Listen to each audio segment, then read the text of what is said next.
On our big broadcast, and you're joining us here on 990 WBOB out there in Rhode Island, of all places. And, of course, the mix on Tuesdays. We got our next guest with us today. James, welcome to the broadcast. How are you, sir? Good. How are you doing? Pretty good, actually. Talk to us a little bit about your background, my friend. Where do you want me to begin? I've always been involved in music, and I tell my band members and others that I can't not do it. You know, if I Yes. stop, then I feel like I'm not doing what I need to be doing. And just been really fortunate with Coffins and what we've been able to produce so far. Just had a show last night. Mine's a little scrambled. I've been back in town for about half an hour. So.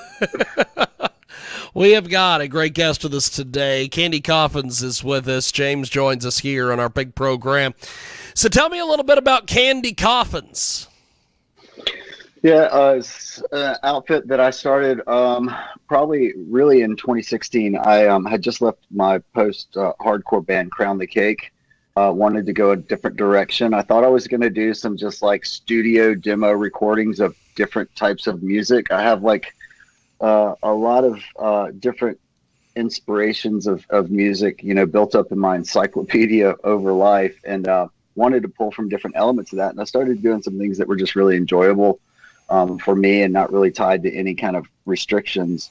And I'm a pretty driven person, so that lasted about a year. And then I started to try to find people to play shows with, and then went through a couple of permutations of band members, and we settled on the current lineup just before COVID, which was great because I was like, welcome to the band. We can no longer practice or play shows.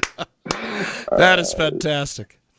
Yeah. So we did, you know, start to get creative, just like everyone. We were not sure the longevity of COVID, but as Yes. it lingered on, we did some rehearsal space modifications so we could start practicing. And then we started seeing streaming things that weren't great quality, and we're like, well, we don't really want to do that. So I partnered with a close friend of mine, David Adams from DV8 Productions, and we did a full set in a warehouse without an audience and shot it with like 3 or 4 Wow. cameras and like studio sound, and put that out during pandemic. And that was actually, I was telling someone else, that's the first time that permutation of Candy Coffins had played anywhere but the practice space was on that video. So it's a great little Wow. time capsule. Yeah. That's awesome. So what was the setup like for that with no audience and just you guys playing and cameras and everything? Yeah. You can watch it. It's a full set, like a 45-minute set that we would play in a club. It got really elaborate, which we have a tendency to do in certain pockets. You know, originally David was like, I can come up and I can shoot one of your practices. And I was like, well, okay, maybe I don't really want to expose the rehearsal space to everyone in the world. So maybe we can do something a little different. And so we started soliciting some friends and acquaintances about spaces. And we ended up in this gigantic warehouse that used to be the taxi stand. Where taxis would come in one side Wow. and park at night and go out the other side to get calls. And it's just been kind of sitting behind a row of storefronts for years. And David has delusions of grandeur just like I do, and he brought in a crane and another cinematographer and 2 Wow. assistants and lighting and huge panels to reflect light. We had a lot of haze in the air, and then my guitarist's brother is a professional sound engineer. He came in and set everything up just like we were recording a record. I mean, we spent the better part of the time we were in that warehouse preparing for the shoot. And then, not to mention, it was Columbia in like July, so it was probably about 102 in there. We had rented Wow. we had rented an industrial strength air conditioner, and the space. If you watch the video, you'll see it's so vast. It did nothing other than let us walk right up to it between what we were doing and cool off a little bit. and the guy came to pick it up afterwards, and he was just laughing at us, like looking at the space and the thing we had written. He was like, "This would have done this. There's no way this could have worked." But anyhow, yeah. So we did basically a live run through of our set, and these guys, being the pros that they are, captured it all, and then David edited it, and Dave Alawine, who ran the sound, edited that portion and put it together. I'm just really proud of that, just because of how professional it is, and that it's, like I said, it's a time capsule. The first time my guys got with me in a room other than the rehearsal space, and we got to play a set. That's fantastic. So what has been the feedback on your music so far? Oh, it's been really interesting. It's kind of one of those things. This is our first full length we just put out, Once Do It With Feeling, and you always hope that everybody's going to love what you do, but there are always question marks around that. It's been really interesting to hear people provide their own insights about the record itself.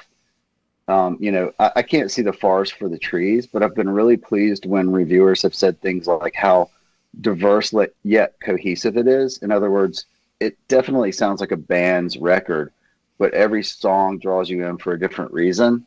And I mean, that you can imagine how rewarding that feels, given the effort that we've put into this. And that's what I strive for is I want to engage. That's the whole reason for doing this. I want to engage with human emotion. I want people to get what they want to get out of things, and not lead them too far, but I can start them down the path of something, and so that's been really rewarding. And then it's always interesting to hear, people are quick to go, "Oh, you guys sound like," and ... And I love to hear all the things they say, all the things. And many times I'm like, well, I can't argue with you there. Sometimes I'll get some weird ones.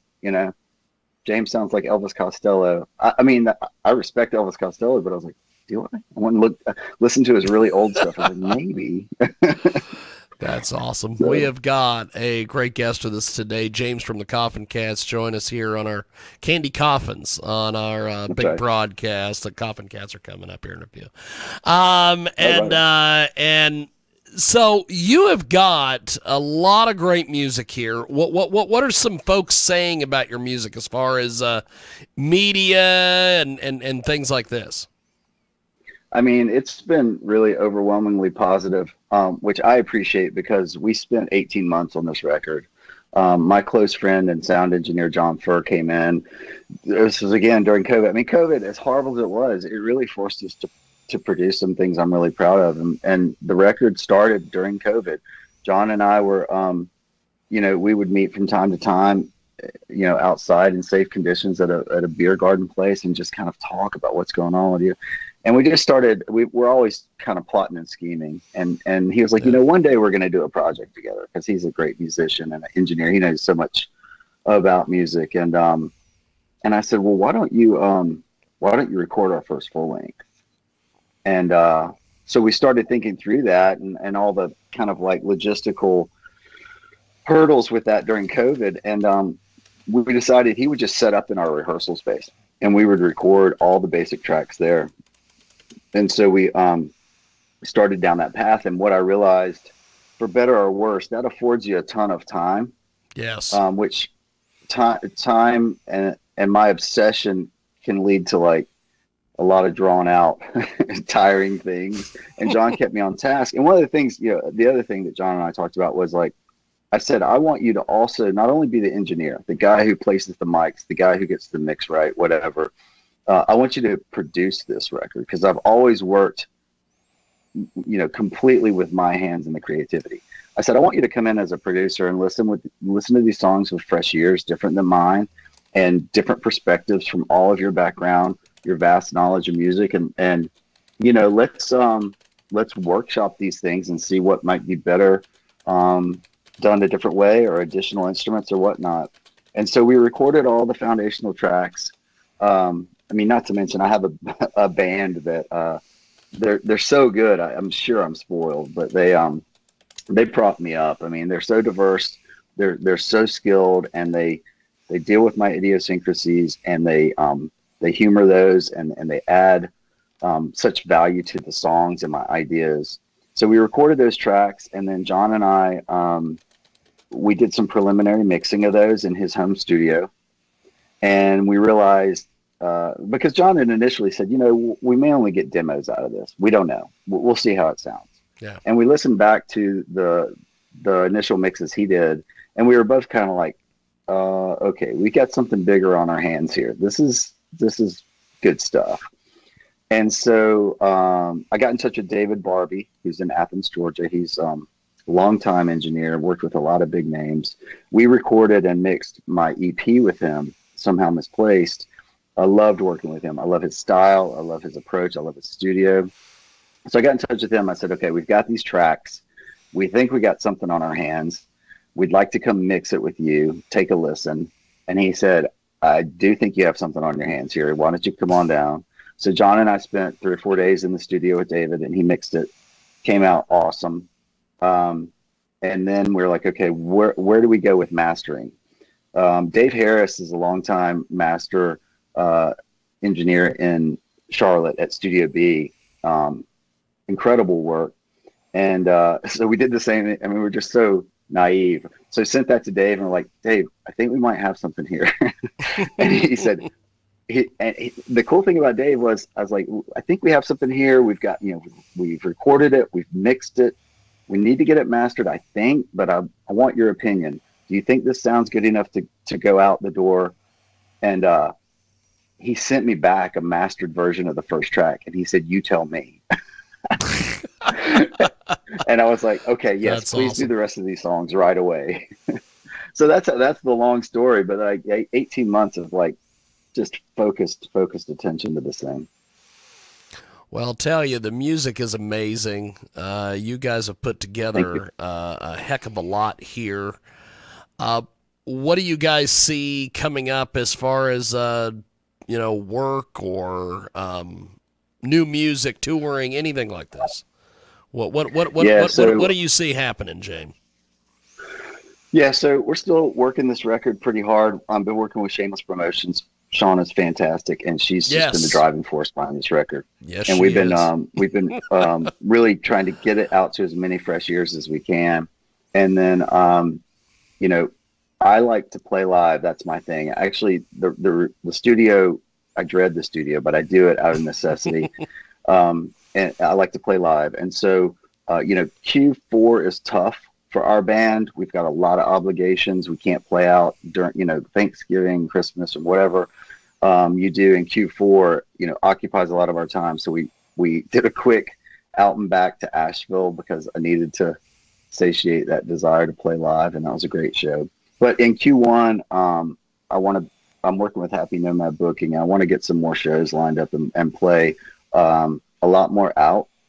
And that also affords me to work behind the scenes and write new material. We introduced 2 new songs to our set list. One of them we played for the first time last night. We had great response. So want to keep pushing on that. And then, quite honestly, I've said this a couple of times and I mean it, is if we are ever afforded the opportunity to go to Europe, UK, or I think we would be welcomed by an audience that really gets what we do. So that's kind of where I'm putting the flag in the sand.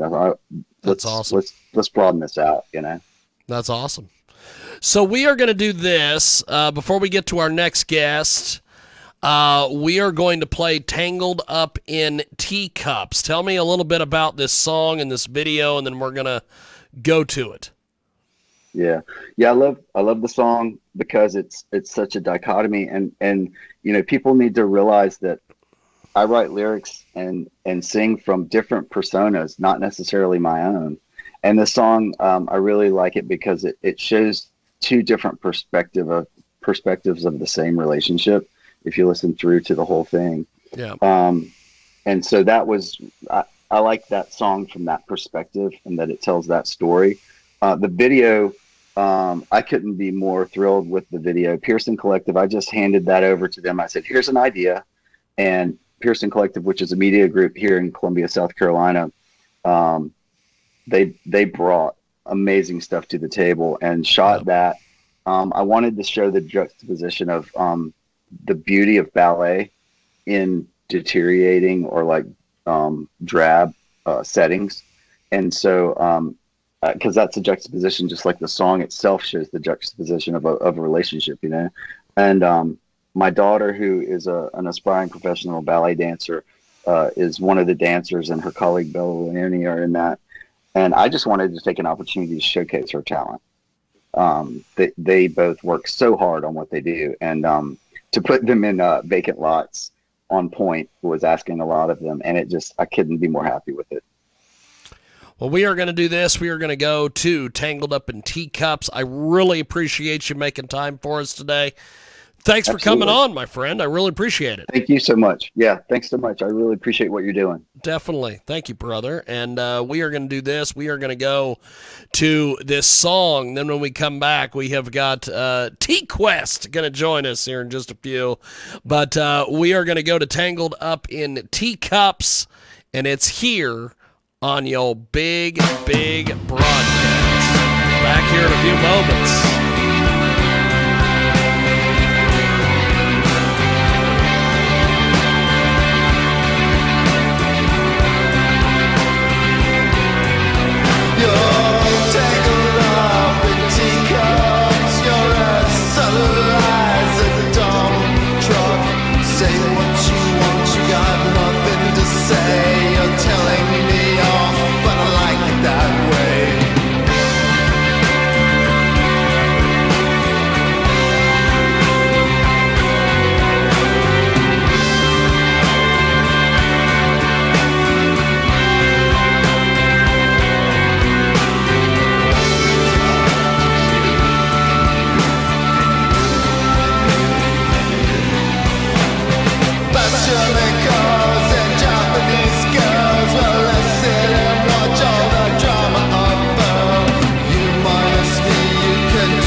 Incredible tune. You can find it on social media.